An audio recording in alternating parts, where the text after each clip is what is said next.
Today on Mid-Missouri Art News, coming to you from Jefferson City, Missouri, the capital of Missouri, we visit and chat with Mr. Josh Rhoads from Sedalia, Missouri, who will share with us his talent and what's happening in his art world, known as a Whitesmith.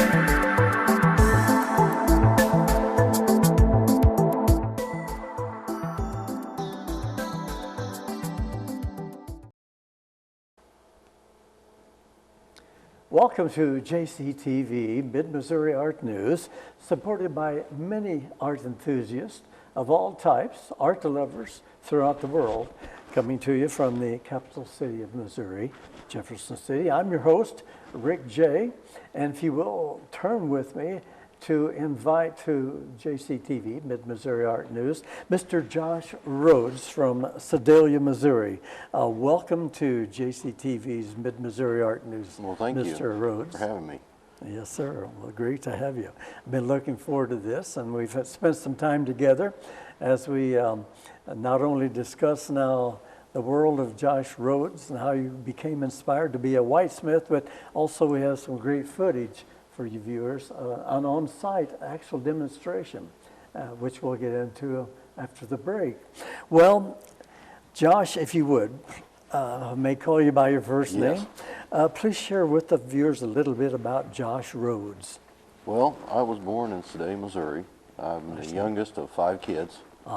And I'm very fortunate to still have my folks, both my folks. Excellent. And, they've been married 65 years, I think. Oh my! A long time, and that's a heck of a witness for us kids. And that's you want to say hi to mom and dad? I'm sure my mom's watching, and she's probably my biggest fan and helper at shows. Oh, excellent! And so that really helps. Yes. Went to school there in Sedalia. I went on to a couple of years of college at Central Methodist College. It's now. Or it was Central Methodist. Yes. Well, Central Methodist College, now it's Central Methodist University. Oh, I see. But I left there and went into the carpenters union with my dad. And, you know, all my life I have tinkered and built stuff. And I really didn't know what I wanted to do. And so that was a pretty good job at the time. Yes, swinging that hammer. That led into some time in the insurance industry as a claims adjuster. That it didn't suit me. I was good at it, but the turmoil and the stress, it just didn't suit me. I'm currently doing apartment maintenance for my folks. They have a bunch of apartment houses and remodeling and maintenance for those. So maintenance for your folks' properties, and which gives you time for your passion now, as we like to call it. You're on the program. Lots of flexibility. Our passion and fashion kind of gets in the way sometimes of our daily duties, but at least we have that interest. Well, now I'd like to share with the viewers what inspired you then basically to become what I would call a modern day Whitesmith. And for our viewers, if you would explain this terminology, Whitesmith. Now, I did a little research.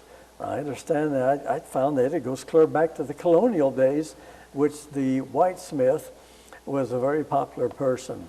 And so, give us a little history on the art of being a Whitesmith. Not a blacksmith or a tinsmith. Well, I had another artist friend, and her and I had a discussion, and we kind of come up with that we're not silversmiths because we don't specifically just work with silver. We're not goldsmiths because we don't just work with gold. You know, the same way we're not blacksmiths, we're not tinsmiths, and we come across that there was a time when there were whitesmiths that dealt with all these different metals. Yes.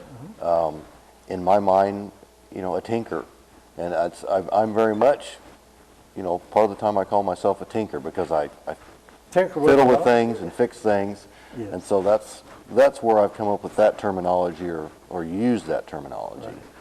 Right. I got into this when I left the insurance industry. I had an opportunity to take a welding class. Up until that point, I hadn't worked with metals, but I always kind of wanted to weld to be able to do some of my own things.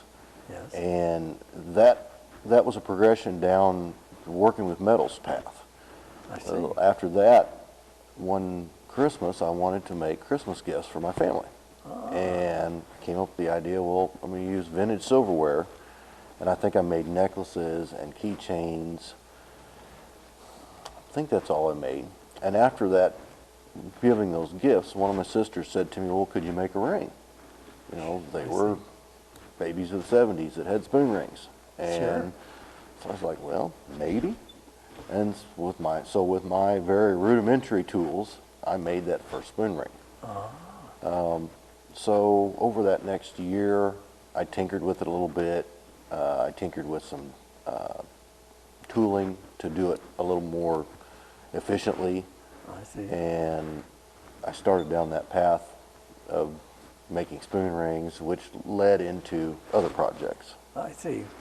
And we're going to take a look at that process in the second segment after the break. So you basically now use the dining ware, silver, or whatever. I noticed when we spoke and got a little bit of an introduction to your, should we say, working area, you had two different types of rings made from different types of, not only the silver looking, but also the baby rings were more shiny, more profound.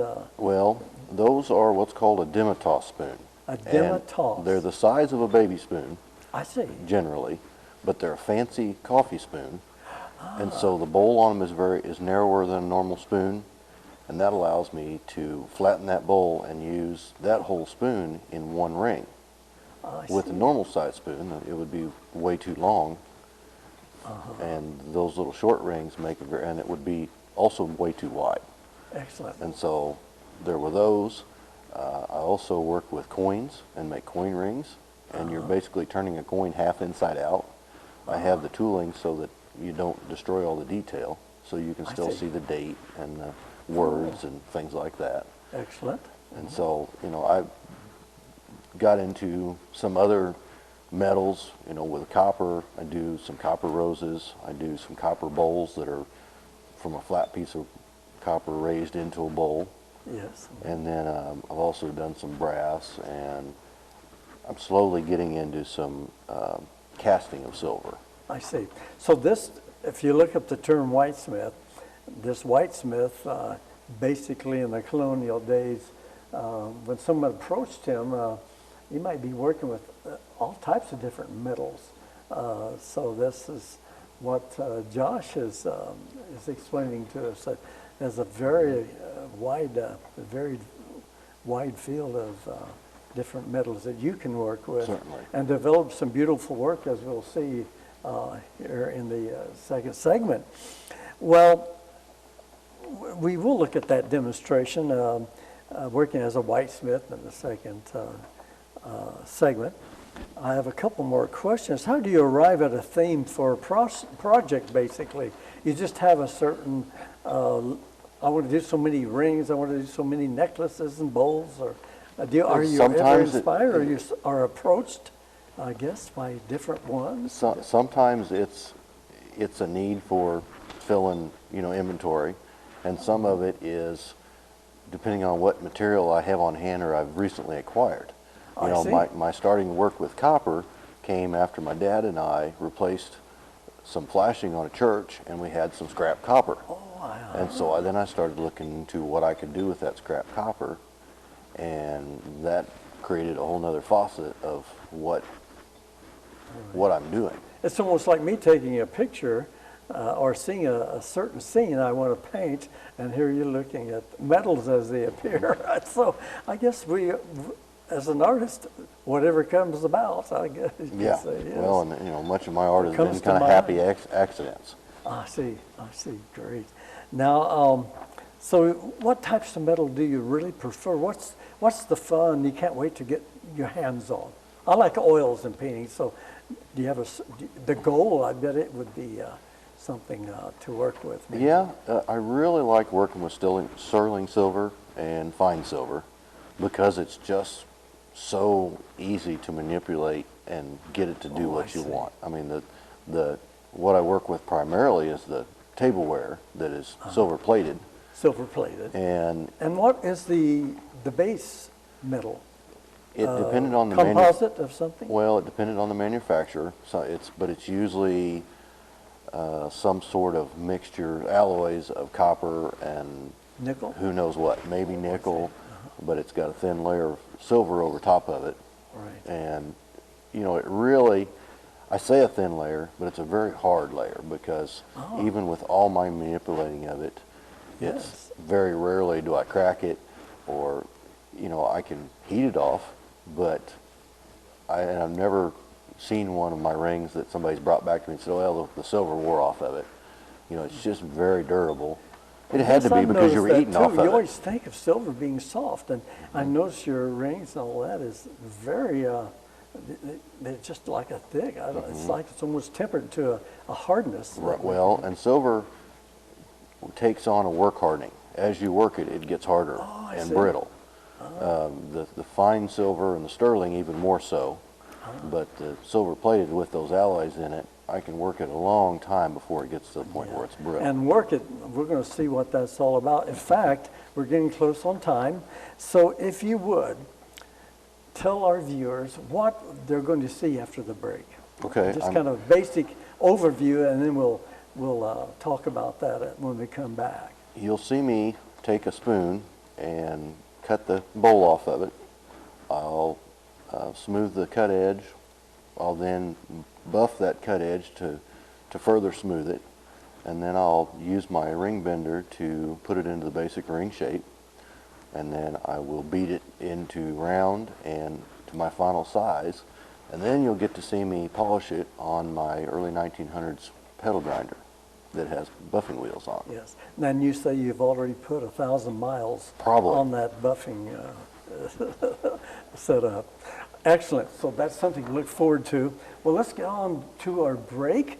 So hang loose for a few seconds, and when we come back, we'll watch Josh in action as he demonstrates his skills as a whitesmith, a title from the colonial days of Missouri and England and what have you.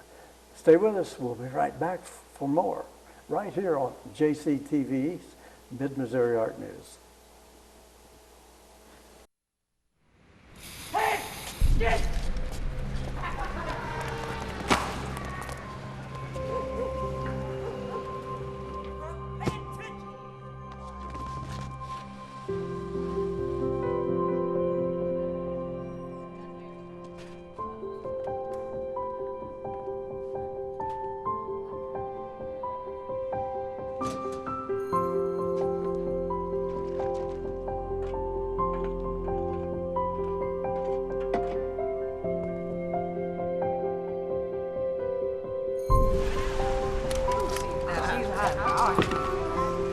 Look at this guy. What are you gonna do, kid?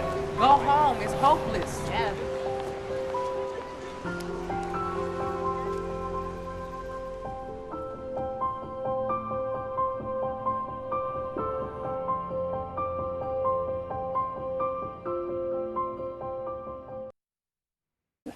Okay. Welcome back to Mid-Missouri Art News as we continue our discussion with Whitesmith Josh Rhoads of Sedalia, Missouri. Well, Mr. Rhoads, you shared a lot in the first segment and have surely piqued the interest of our viewers. Let's go to that field taping that we conducted, Missouri State Fair Agricultural Building. Josh, would you like to introduce this clip? Yes. That was at the Show Me Motorcycle Club's bike show, and I was a vendor there. And you'll see on there that when I present my rings, I'm in the persona of an early 1900s tinker or traveling salesman. So you'll see my 1927 Chevy Huckster. That's a new acquisition for me. I have been working with a wooden wagon that looked like a horse-drawn wagon, but it allows me to have basically a mobile showroom and a mobile studio. I have all my tools built into the truck. With me sitting behind it, I make rings on site and I resize them on site. The clip shows me making that ring, which I have with me today, and you'll just get to see the overall of my normal mobile setup. And setup and how things actually are made. Yes. Well, great.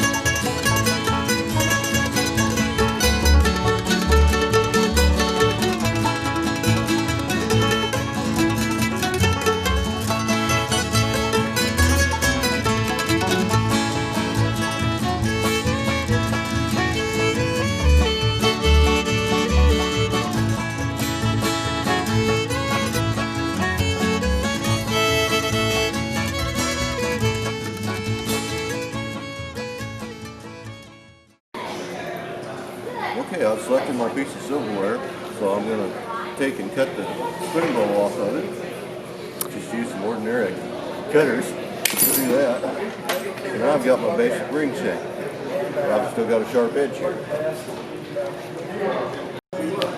What we have here is an early 1900s Luther grinder that farmers used to sharpen their shears. And I've put buffing wheels on it so that I can buff when I don't have electricity. So we'll need to buff this rough edge. This is buffing compound.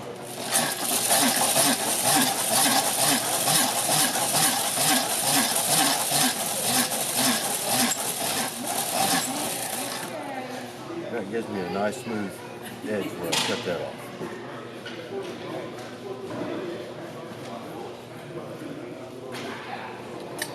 Now we're ready to go ahead and put this into our basic ring shape. Got this bender that a friend and I built, and mechanical. Put the ring shank in here and start shaping it around. Much of my shaping is just by hand. Sometimes I have to use a hammer to help force it around.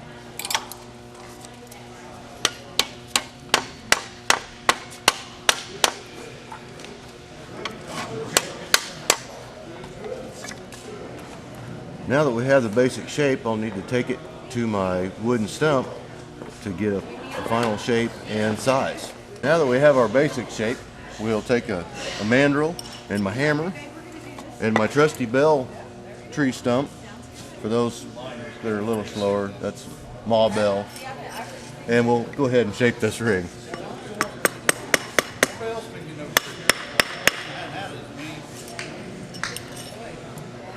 The mandrel is smooth, and with the stump being wood and this being rawhide, the ring can be shaped without damaging the ring.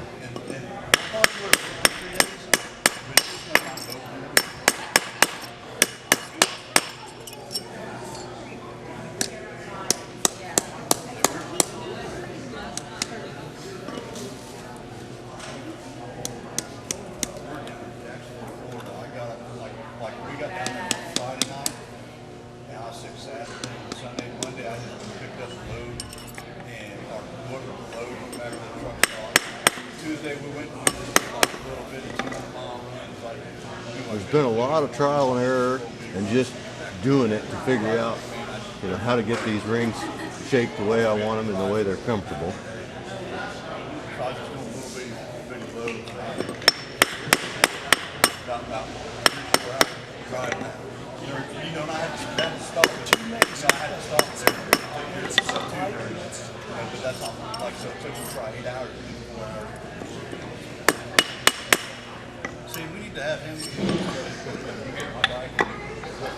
I've now got it shaped and sized the way I want it, and so our next step will be over to go back to the polisher and polish it out for a final polish.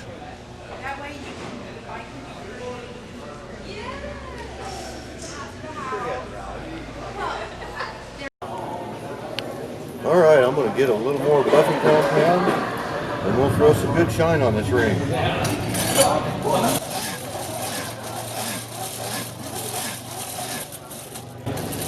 I think I've gone about 1,000,000 miles on this thing so far.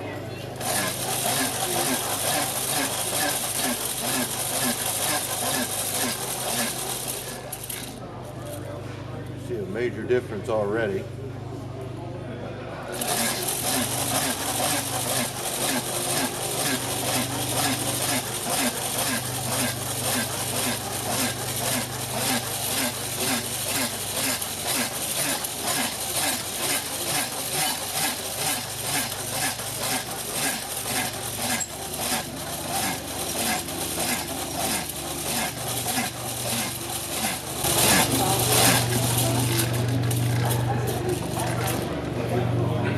And there we have our finished product.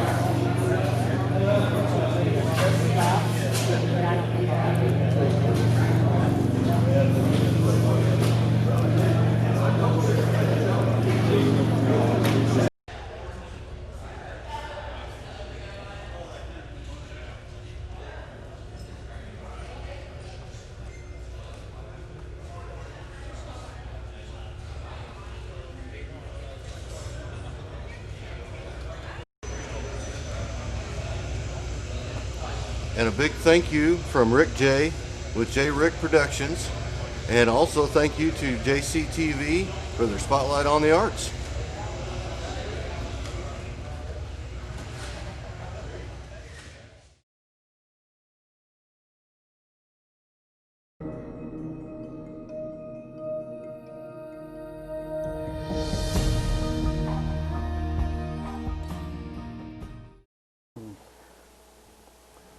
Well, Josh, that was a great view of your actual working process. Josh, do you have anything planned as far as exhibits where our viewers may see your works firsthand? I know I met you the first time at a meeting at the Sedalia Visual Arts Association in Sedalia, so it was a great opportunity to talk with you at that point. What else is happening? Well, coming up at that Ag Building again, I'll be there again March 14th and 15th for the Show Me Crafters Craft Fair. That's in 2020, the year 2020. Yes. And then on April 26th, I'll be in Columbia, Missouri for their Earth Day celebration. I've been a part of that for several years now as a vendor. So they'll come and see your rings and necklaces and this I'll have the old truck 1927 at that truck. one. Excellent, the Huckster. And then I don't have a date, but this fall will be at Arrow Rock for their Heritage Festival. I've been a demonstrator there for several years. Great. And all these can be found on Facebook. Oh, excellent. And we'll give your Facebook identity. But I've invited you then to show a conservation nature piece. I don't know what that's going to be. That'll be yours. But at the Call for Nature's Art that I'll be sponsoring at the Department of Natural Resources Conservation Center, the Runge Nature Conservation Center. That'll be May and June. Yeah. So we look forward to seeing your piece on display at that time. So it looks like you have a busy schedule ahead. Now, you do commission work? Yeah. And if yes, give us an idea where people may contact you and view some of your works, like Facebook. I often do have people bring me their mother's silverware or their grandmother's silverware and have me make rings or necklaces so that it can be out worn and not just sit in a drawer somewhere. Yes, But you can find me on Facebook under Old Glory Creations, and it's OLE as opposed to old. It's old like old time. Old times. So it's Old Glory Creations, or you can call me directly at 660-221-5928. Okay, excellent. Well, Josh, we're just about out of time, so On behalf of JCTV Access, I want to thank you so much for contributing to Mid-Missouri Art News, making it a learning and informational experience for everyone. Do you have any closing comments? Well, I just appreciate you having me on, and everybody go out there and make art. Thank you, sir. Thanks for being here. Well, thank you, JCTV producer Gloria Enlow and crew, and thank you, our viewers, for watching. Look for more Mid-Missouri Art News right here at JCTV. And don't forget YouTube. I'm Rick Jey saying, see you next time.